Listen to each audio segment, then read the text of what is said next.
ओम शांति।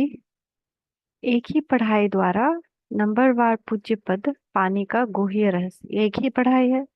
लेकिन इससे हमारा पूज्य पद कैसे मिलेगा, कैसे हमारी पूजा होगी? तो उसका रहस्य इसमें बाबा बता रहे। इस सृष्टि के आधार मूर्त विश्व परिवर्तक आत्मा प्रति बाप दादा के उच्चारे हुए महावाक्य।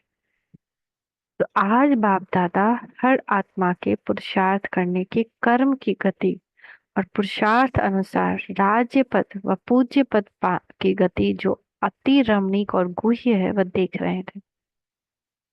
जैसे पुरुषार्थ में नंबर वार है ना, जैसे कोई कम कर रहा है कोई ज्यादा कर रहा है, ऐसे ही पद और पूज्य पद में नंबर वार है। तो अगर हम देखें भी तो कितने मंदिर हैं दुनिया में। कहीं पे तो सुबह से शाम तक पूजा हो रही है, एक एक क्रिया वहां हो रही है। जैसे कृष्ण का मंदिर जो कुंज में है, वहां पे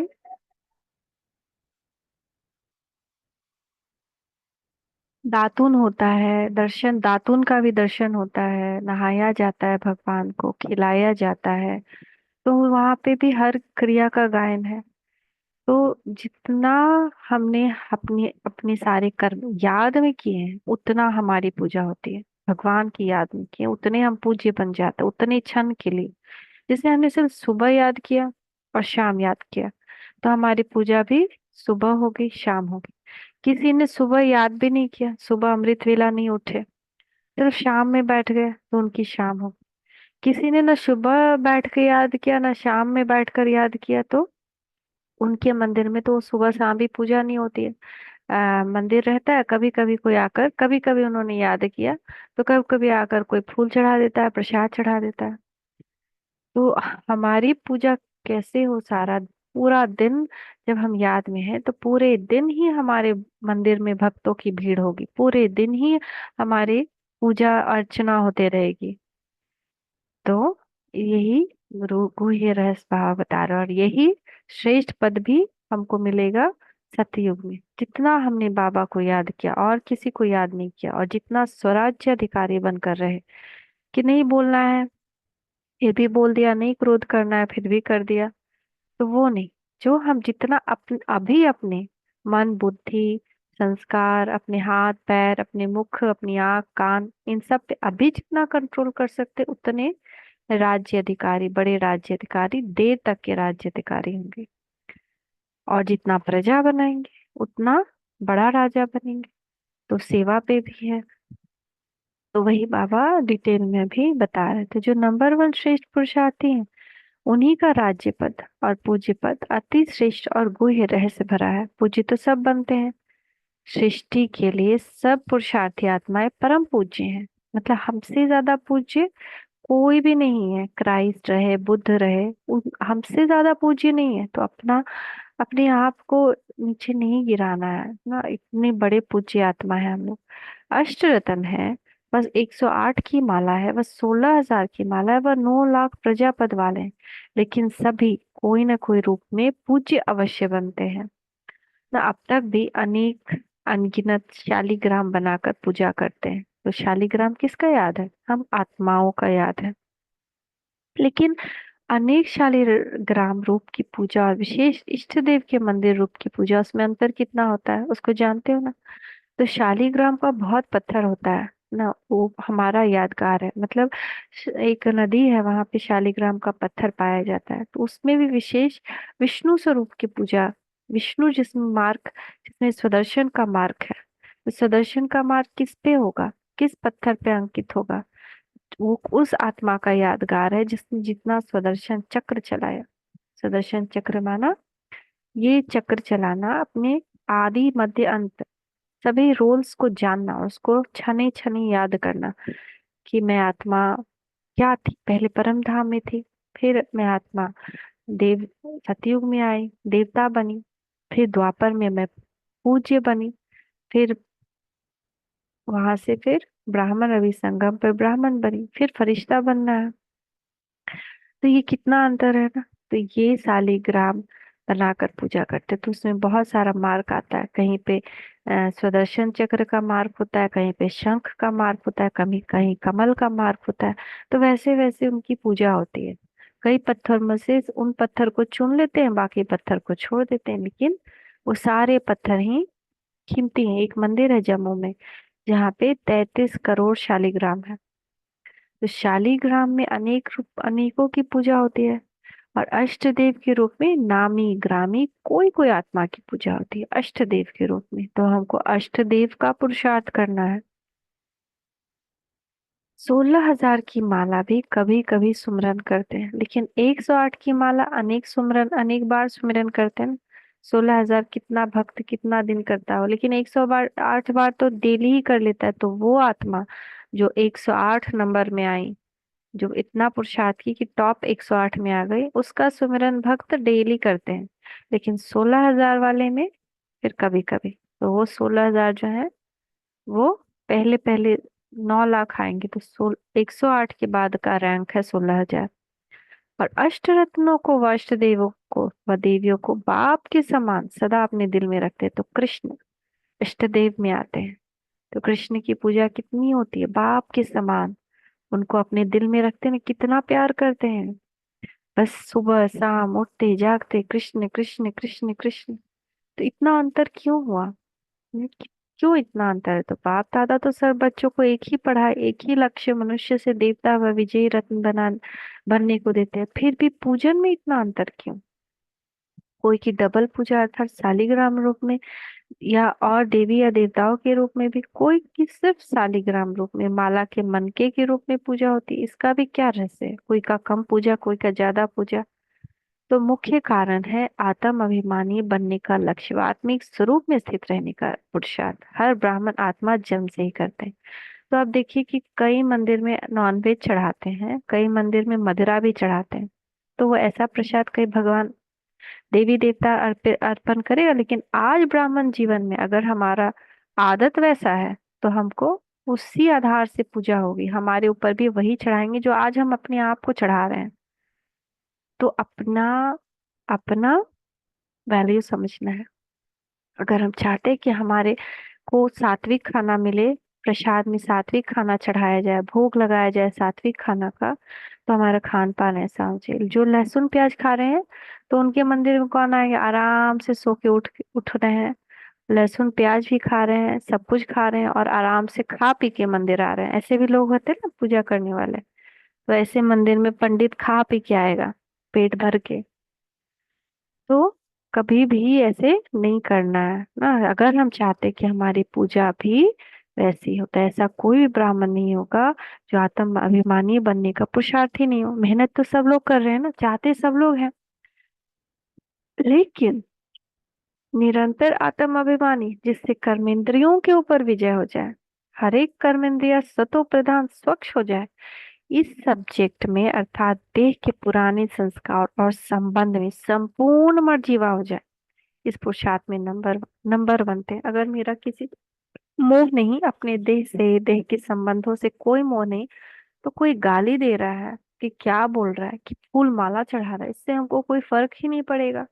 क्योंकि मेरा दिल तो सिर्फ बाबा से जुड़ा है, मेरा मर्जी व नया जन्म ब्राह्मण जन्म है। तो कोई पुरुषार्थी की कर्म इंद्रियों पर विजय हो जाती, यानी हमको विवश नहीं हो जाए, हमको यही खाना चाहिए, हमको यही पीना ही है, हमको इसके बिना तो गुजारा ही नहीं, या हमको ऐसा ही कपड़ा पहनना है।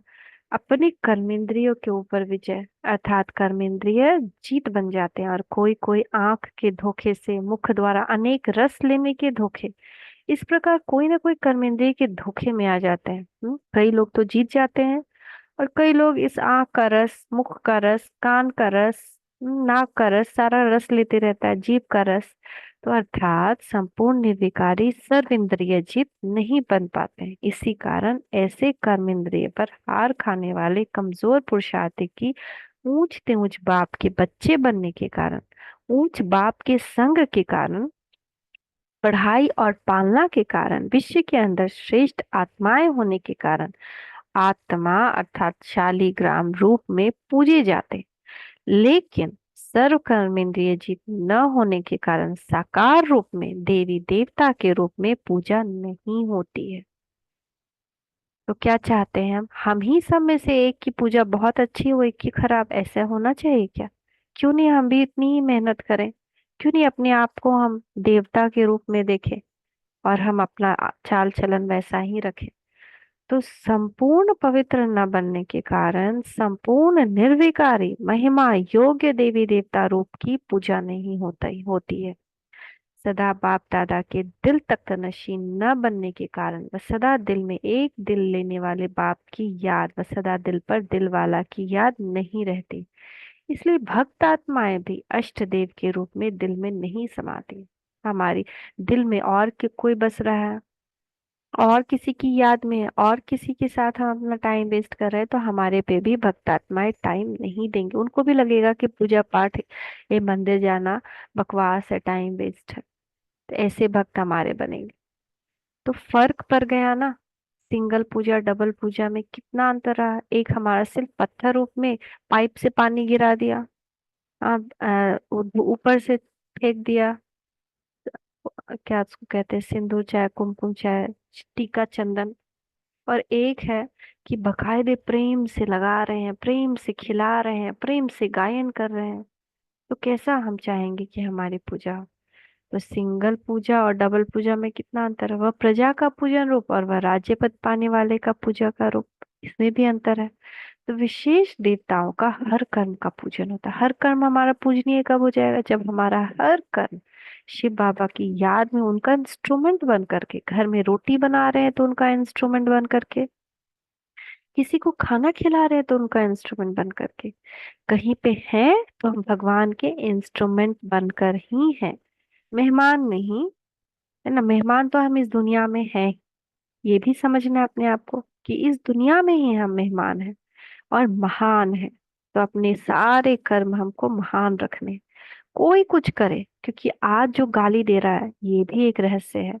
जो आज गाली दे रहा है वही हमारे ऊपर द्वापर में फूल चढ़ाएगा, वही सबसे ज्यादा पूजा करेगा। तो इसलिए उसके गाली को गाली के रूप में न स्वीकार करके फूल के रूप में स्वीकार करना चाहिए कि ये तो वही मेरा भक्त है। परंतु विशेष देवताओं का हर कर्म पूजन होता है और कोई कोई देवताओं का रोज पूजन होता है, परंतु हर कर्म में नहीं। कोई कोई देवता को किसी किसी त्योहार में ही याद किया जाता है ना। जैसे जैसे एक दिन विश्वकर्मा को साल में एक दिन, है ना। तो ऐसे कोई कोई देवता को सिर्फ साल में एक दिन विशेष दिन याद किया जाता है, परंतु हर कर्म में नहीं। लेकिन कोई कोई मंदिर में देखिए हर दिन उनकी विशेष पूजा है, हर दिन मंदिर में उनका दिन विशेष है। महाकाल की पूजा कितनी होती है, कितना ढंग से उनका पूजा होता है। तो कोई कोई पूजन कभी तो वो तो भगवान ही है। लेकिन फिर उनके नीचे कृष्ण हो गए, क्योंकि कृष्ण ने सबसे ज्यादा, यानी पहली जो आत्मा ब्रह्मा की आत्मा, उन्होंने सबसे ज्यादा पुरुषार्थ किया, सबसे ज्यादा सब कुछ त्याग दिया। तन मन धन संबंध संपर्क सब कुछ एकदम ये बन गए, इंस्ट्रूमेंट बन गए कि आप सेवक बन गए। आप जैसा करो बाबा वैसा करूंगा, जैसे खिलाओगे वैसे खाऊंगा, जैसे रखोगे वैसे रखूंगा रहूंगा। तो कोई कोई का पूजन कभी विशेष निश्चित दिन पर होता है, इसका भी रहस्य है। अपने आप से पूछो हम कौन से पूज्य बनते हैं। अब अपने आप को हम लोग को देखना है कि हम कौन से पूज्य बनेंगे अभी।